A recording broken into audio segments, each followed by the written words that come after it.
Yo, what is up? Happy Saturday, y'all, or Sunday, or Friday, or whenever this catches you in space time. Wait, it's most likely not going to be a Friday because that was yesterday. But what's up, gang? Recently, I got Blackguard Ironhide, and just been kind of busy with stuff, and really hadn't had time to mess around. And so, yeah, I threw a bunch of black and red parts on him just to see what it would kind of look like from like an organic sense. In terms of like build, it's not that sophisticated. What I actually like more is this guy over here, the Boston Dynamics looking guy. And he's like this weapons carrier. I like that guy a lot. But let's just focus on Blackguard for a second. Blackguard Ironhide obviously is the Diaclone repaint. And I don't know if y'all remember back in the day, not back in the day, several months ago, I was talking about what I thought Legacy was going to be, and that it was going to be a nod to a lot of the older colors and Diaclones. Because like I said, repaints, remolds, these are layups and slam dunks for Hasbro or any type of like toy company and stuff like that. It's I mean, totally understandable, right? I mean, it's a business. Yeah, that's how it goes. Yeah, and again, not saying anything bad. It's just yeah. So that's what I felt like. It's like yeah, that was going to make a lot of business sense to basically capitalize off of the existing like repaints and stuff like that from the past. And dude, I love it. So Blackguard Ironhide, as a Diaclone figure, there was one version that did not transform, and I think the original version was the one that didn't transform. It was just, I don't know, I forget what it was. Like, it had some type of toy gimmick that it's escaping me. I think it did transform. I take that back. Not into a robot though, and I think later on, like eHobby or something, excuse me, eHobby or something produced a version that actually transformed into the robot, which was just the power suit. I could be wrong on that, and if I am, by all means, dead wrong me, and let me know what the truth is. But anyway, so I took a bunch of Ironworks pieces because he is the only. I mean, there are a couple other bots that have elements of black, like Slammer does, Chromar, and even Aragon to some extent. But the true, like black and red, that really belongs to Ironworks. And so I just wanted to celebrate that. And so yeah, he's wearing 3. He has the typical like Ironworks boots.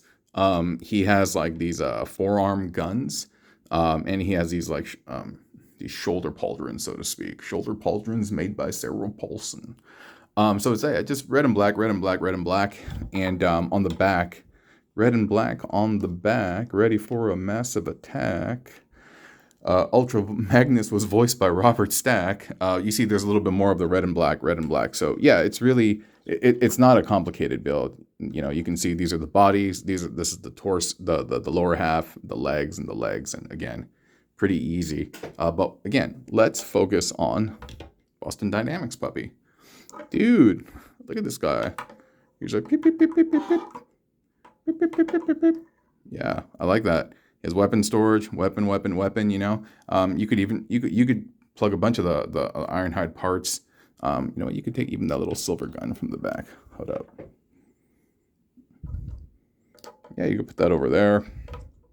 Put it in the front. You can do whatever you want. But anyway, I think of him as like a weapon carrier. He has these hooks, guns, extra. Yeah, I like it. And underneath. Like originally I made it so that he was standing up, I folded the legs down, and I guess I could still do that, but no, I like the Boston Dynamics dog look. You guys seen that one video, the do you love me, the one with Boston Dynamics, dude? It's so good. If you haven't seen it, do yourself a favor and go look it up. Just put like do you love me Boston Dynamics or something on YouTube, and I'm sure you can find it. Oh, he can't stand properly now. I messed him up. Yeah. Now that I can dance, watch me now. Work. Dude, it's so good. You have to go see it. Yeah, it's so good. But yeah. So we have Blackguard, and we have Boston Dynamics puppy. In order to make the Boston Dynamics puppy work, you got to make sure that the holes on the side of the Ironworks forearms are properly carved out. And what I mean by that is they fixed it on the subsequent molds with Grease Pit and Lunar Works and stuff. But that hole that exists on the underside of the forearm is either covered in paint or it's not properly carved out for the original Ironworks. And so I had to scrape it. I had to scrape it a little bit with an X-Acto knife to get it to work. And so if you are going to attempt this build, just know that that's a thing. Yeah, that's a thing. That's a thing. Really quick, man. This might be a little bit TMI, but dude, there was I don't know this person, but they live next door to me and stuff. And they got a dog, and I live on a corner apartment and stuff. And like everybody hangs out there, dude. Like people do all sorts of crazy things on the corner because there's a big tree and it's kind of like shaded. And yeah, a lot of people come there and just talk. They just talk. Yeah. And then so this lady was there and she had her dog, and the dog was super yapping, And I was getting a little aggro because I'm like, yo, I'm just trying to rest. It's the end of my Friday, dude. And so I just went outside and they're kind of looking at me. At the same time, they weren't because their dogs were there. But yo, I walked and I crop dusted that dog, dude. I hella farted on it, dude. Wasn't loud, but dogs don't need it to be hella loud. And also dogs have a super, super keen sense of smell, dude. Yo, that dude stopped. That dude stopped real quick because something changed the scenery, because a lot of times the dogs are yapping because they're agitated or something, or I don't know, nervous or something. But yo, when I came by and I spritzed them, it was pretty silent. And to be fair, it was only one of the dogs, the smaller one, that was really yapping. But yeah, after I walked by and I spritzed them, nada. That's how you do it, y'all. That's how you do it. Drive-by shooting, farting, polluting, and that's what you got to do. That's what you got to do sometimes. There's non-violent ways of resolving conflicts, like farting on dogs. And that's what you got. That's what you got to do sometimes. That's what you got to do to assert dominance. But yeah, hope you all have a fantastic day. I'm at work actually because I'm behind. I'm underwater and a bunch of stuff, like all the critical things I've done. But still, there are non-critical things that are queued up that are just going to be bugging me. And I'd rather just attend to them, get them out of the way, and yeah, just feel square, you know what I'm saying? And so, yeah, I'm going to do that. I hope y'all got, I don't know, even if there's nothing planned, I think even that's just awesome, the fact that you could be like, yo, I'm not doing anything. Like, you ever watch Office Space when that dude, the main character Peter, he's like, yeah, I just want to do absolutely nothing. Sometimes that's good too, and sometimes that's your body's way of be like, yo, we need to rest, and stuff like that. And so yeah. Also, one of the things I was gonna say is, we kind of talked about food yesterday a little bit in capitalism. I was kind of going on that rant. I promise you, and I think some of y'all who eat pretty healthy, like wrong way, you know what's up.